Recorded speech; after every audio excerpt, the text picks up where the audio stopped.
Ya estamos de vuelta en Noticias Express para conversar de un tema muy interesante porque la Asociación Nacional de Fiscales del Ministerio Público busca que sus propuestas sean revisadas por la Convención Constitucional para que sean incluidas en la próxima Carta Magna. Queremos hablar más de este tema y para eso estamos justamente con el presidente del gremio, Francisco Bravo, a quien le agradecemos por estar acá. En primer lugar, un 1 de enero y desearle también, por supuesto, un feliz año 2022, Francisco. Bueno, muchas gracias por la invitación y también muy feliz año. Muy feliz año también a todos nuestros colegas que hoy día están particularmente haciendo turno en aquellas fiscalías más pequeñitas que les toca bastante duro en estas festividades. Así, vaya nuestro saludo también para ellos. Cuénteme qué es lo que fueron a entregar las propuestas, en qué consisten estas propuestas que fueron a entregar a la Convención Constitucional, que tiene que ver mucho también con el rol que podría llegar a tener el Ministerio Público en el futuro. Sí, a ver, nosotros el día 28 fuimos a la Convención Constitucional a hacer una presentación. Sin perjuicio de ello, nosotros antes de eso ya hemos conversado con alrededor de 75 convencionales. Y estas propuestas surgen de un proceso democrático abierto que nosotros tuvimos entre los meses de fines de mayo y julio aproximadamente con la patrocinio de la Facultad de Derecho de la Universidad de Chile. Tuvimos muchos invitados nacionales, extranjeros, fiscales, jueces, etcétera. Y de ahí surgió unas propuestas que fueron además sometidas a una votación por parte de las bases y luego sistematizamos en 7 propuestas básicamente. Las más importantes tienen que ver naturalmente con la autonomía. Nosotros consideramos que la naturaleza extrapoder que tiene el Ministerio Público, es decir, que no depende ni del Poder Judicial ni del Poder Ejecutivo, ha sido una cuestión beneficiosa en el sistema de enjuiciamiento criminal.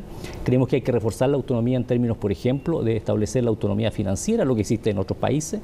Lo que nosotros llamamos independencia técnica de los fiscales, que a veces se presta para confusión, nosotros no tenemos el mismo concepto que los jueces de independencia. La autonomía tiene que ver con otra cosa. Y cuando hablamos de independencia técnica de los fiscales, estamos diciendo que cada vez que un fiscal regional o un fiscal nacional quiera tomar una decisión que puede impactar en una investigación, que nosotros llevamos los fiscales adjuntos, porque en la Asociación de Fiscales representa a más de 700 fiscales adjuntos, ¿sí? Es que esa decisión debe ser motivada, debe ser justificada de cara a la ciudadanía, no para nosotros, que eso también es importante, pero lo importante es que la ciudadanía sienta que las decisiones que toman las autoridades del Ministerio Público son decisiones que van para mejorar la persecución penal y naturalmente para reafirmar el concepto de la igualdad ante la ley. Esto tiene que ver con la potestad que tiene el fiscal nacional de remover y que hemos visto en algunos casos de alto impacto público también, y que se han removido finalmente fiscales que ya llevan causas, que llevan un tiempo y ha quedado, por supuesto, en entredicho quizás el por qué fueron removidos estos fiscales. Exactamente. Queda esa imagen, esa sensación de las razones por las cuales ciertos fiscales son removidos de causa o se designan fiscales regionales que luego se le saca esas causas y se designa otro fiscal regional. Bueno, ese tipo de cuestiones nosotros no las cuestionamos porque del punto de vista de la jerarquía, y la jerarquía tiene una lógica, que es todos los fiscales tengamos una misma respuesta ante mismas casos o situaciones. Sí. Eso no está en discusión. Pero sí lo que nos parece que es importante es que ese tipo de decisiones que tienen impacto en la imagen de la institución y en el sistema de justicia tenga una justificación en que la decisión pase por mejorar la persecución penal, la eficacia de la persecución penal, respetando el principio de objetividad, respetando el principio de legalidad, y eso de tal manera que la ciudadanía entienda por qué se toman unas decisiones u otras.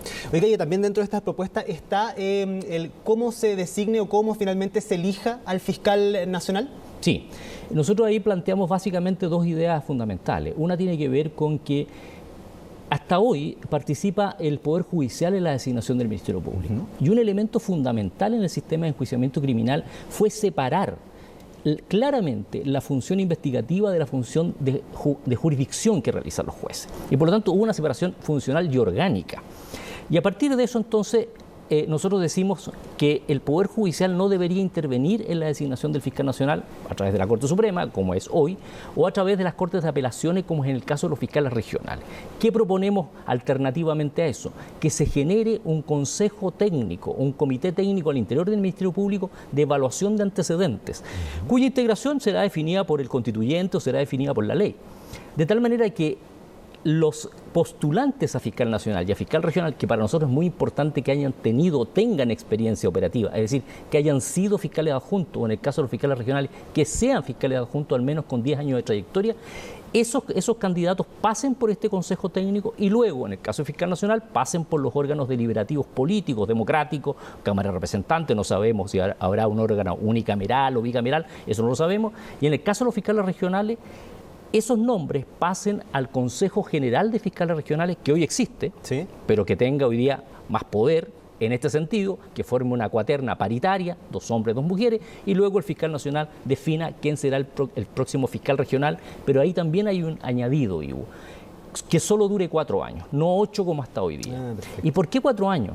Porque consideramos primero que 8 es mucho, pero además nosotros hacemos otra modificación, que ese fiscal regional después de esos 4 años no se vaya, sino se quede en la institución. Porque hoy se dan 2 fenómenos que en nuestra opinión son incentivos perversos. Los fiscales regionales, generalmente, la mayoría no termina su periodo. A los 6, 7 años empieza a buscar trabajo, en el mundo público o en el mundo privado, lo cual puede generar nexos indeseados que no corresponden y desconcentran al fiscal regional de su tarea. Entonces nosotros le decimos, mire, usted va a ser fiscal regional 4 años, no se desconcentre su tarea porque usted no se va a ir, se va a quedar en la institución. Y el otro incentivo complejo es que algunos fiscales regionales pasan, antes de terminar su periodo, a ser nuevamente fiscales regionales de otras regiones.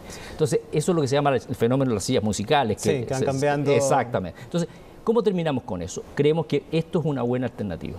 Oye, también estuve leyendo un poco las propuestas que ustedes presentaron a la convención, que consiguieron el patrocinio de distintos constituyentes variados, no solamente de un sector específico, de hecho, escaños reservados, del colectivo del apruebo también, entre otros.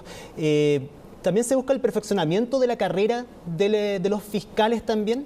Sí, una observación, Ivo, respecto del patrocinio de los convencionales. Los convencionales efectivamente tomaron como base nuestra propuesta, pero ellos también incorporaron elementos... Venían de antes, sí. Sí, incorporaron elementos nuevos, que son iniciativas de ellos, digamos. Dicho eso, sí, efectivamente respecto a la carrera funcionaria, nosotros tenemos una especie de carrera funcionaria en la ley orgánica, pero que expira el 2025, lo que es un tanto absurdo, ¿no? Nosotros aspiramos que eso se perfeccione, se mantenga y se prolongue, y obviamente se premie la experiencia y el mérito. Y esto alcance obviamente para fiscales y funcionarios, porque también hemos escuchado algunas aprehensiones, alguna asociación de funcionarios que legítimamente podrán discrepar de nosotros, y nosotros naturalmente que cualquier derecho o beneficio que alcance a los fiscales debe alcanzar naturalmente a los funcionarios. Pero la carrera funcionaria apunta también a garantizar una verdadera autonomía en la persecución penal, porque ese es el sentido. Fíjese que nosotros en nuestra propuesta no hay ninguna reivindicación gremial corporativa. Nosotros no pedimos aumento de sueldo, no estamos pidiendo nada de eso. Nosotros hemos tenido una visión republicana, una visión democrática para ofrecerle a la convención una propuesta que obviamente ellos serán los autónomamente definirán si les gusta, no les gusta, si toman una parte, no toman otra, naturalmente. De tal manera que sí, el tema de la carrera funcionaria apunta también en ese sentido y obviamente alcance también a fiscales y a funcionarios. Oiga, y hablando de la carrera funcionaria también y el rol que desempeñan los fiscales a lo largo de Chile, ¿en qué está esta unidad nacional de flagrancia, que era algo que ustedes habían solicitado hace algunos meses también y que tiene que ver con el trabajo que se hace cada día, con la carga laboral que tienen los fiscales, que al parecer a veces no dan abasto, necesitan descanso también en ese sentido? Sí, bueno, esto es un tema muy complejo y sería larguísimo hablar respecto de la carga laboral. Digamos, hoy día claramente hay, de acuerdo a las cifras que de los estudios previos a la reforma procesal penal, hoy día los fiscales están investigando en promedio, naturalmente es un promedio, 1.860 causas. La proyección inicial era que investigaran entre 800 y 1.000, o sea, estamos sobre el doble. ¿Y en ese sentido, perdón, por el estallido social en adelante se acumularon más causas? No, en términos brutos no. Los ingresos promedio anual, yo diría los últimos 4 años están en alrededor de 1.400.000, 1.450.000 causas que ingresan al Ministerio Público. Y ahí usted hace la división y llega hasta esas 1.860. Y en este sentido, pero particularmente pensando en fiscales de regiones, que hace 20 años hacen estos turnos, hoy día en cualquier, en los vilos, los turnos que, claro, que se comunican con las policías para ver, porque obviamente el delito es 24/7 y por lo tanto el servicio del Ministerio Público es 24/7, y hay colegas que tienen que estar sábado, domingo, lunes contestando el teléfono en la noche, que es lo que nosotros hemos planteado. La idea de un sistema nacional de flagrancia permite, bajo la lógica de la economía de escala, maximizar el uso de los recursos. Primero, estandarizar proceso, generar criterios de actuación igualitarios de Arica a Punta Arenas. La flagrancia en general en un 80-85% es igual en todas partes. Se trata de 4 delitos: hurto, lesiones, amenaza en contexto de violencia intrafamiliar, robo no violento y ley de tránsito. Eso es la flagrancia en casi todo el país. Y ante eso tenemos que tener una respuesta común de Arica a Punta Arenas. Y esa respuesta común pasa, en nuestra opinión, por la posibilidad de generar un sistema nacional. que permita una respuesta común. Pero además, del punto de vista gremial, para nosotros muy importante, es permitir que muchos fiscales que hace 20 años llevan haciendo turnos nocturnos inagotables, que al día siguiente tienen que trabajar, juicios orales, audiencia de control, esos colegas dejen derechamente de hacer esos turnos. ¿Hemos tenido avances? Sí. No en el camino de un sistema nacional que yo creo, esto es una opinión mía, ¿sí?, vamos a llegar en algún minuto. Yo eso lo aseguro, se lo aseguro a todos los fiscales que nos están viendo, que vamos a llegar a un sistema nacional. Porque la asociación lo esperaban a fines del año 2021. Evidentemente, nosotros queríamos que esto avanzara más rápido, pero fíjese que hemos tenido buenas noticias. En la zona norte se camina hacia una macrozona, una unidad de flagrancia de macrozona. En Temuco, en el Maule, yo voy el día lunes a Talca, precisamente porque el fiscal regional nos invitó, porque va a crear una unidad regional de flagrancia que empieza a operar el lunes.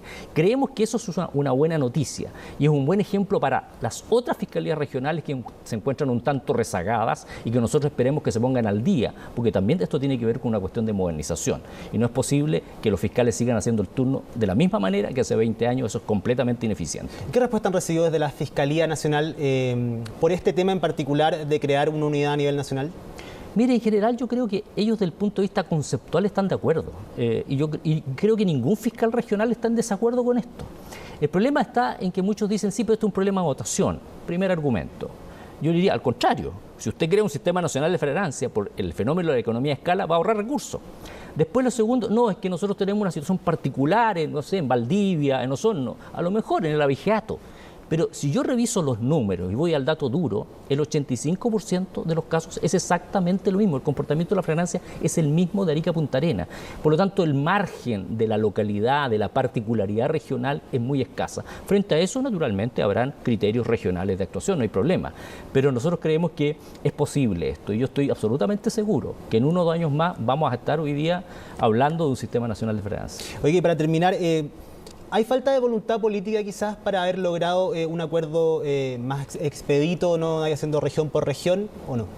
Sí, yo creo que es un tema de voluntad política, yo lo expresé desde siempre. Yo creo que aquí cada fiscal regional parece que, y esto es una crítica constructiva, lo hago muy fraternalmente, cada fiscal regional cree que vive en una parcela aparte y no conversa con el fiscal regional de al lado. Nosotros hemos invitado a los fiscales regionales a conversar entre ellos, a ponerse de acuerdo y a verse las caras y decir, mira, aquí tenemos buenas prácticas, ¿por qué no copiamos las buenas prácticas y tenemos una mirada nacional? Porque esto es un problema nacional que requiere una solución nacional y nosotros esperamos, insisto, que muy prontamente avancemos en sistemas regionales, en sistemas de macrozona y lleguemos en algún minuto a un sistema nacional. Francisco Bravo, presidente de la Asociación Nacional de Fiscales, estuvo con nosotros. Te agradecemos, Francisco, por haber estado con nosotros. Muchas gracias. Nosotros vamos a una pausa y ya volvemos acá en Noticias Express.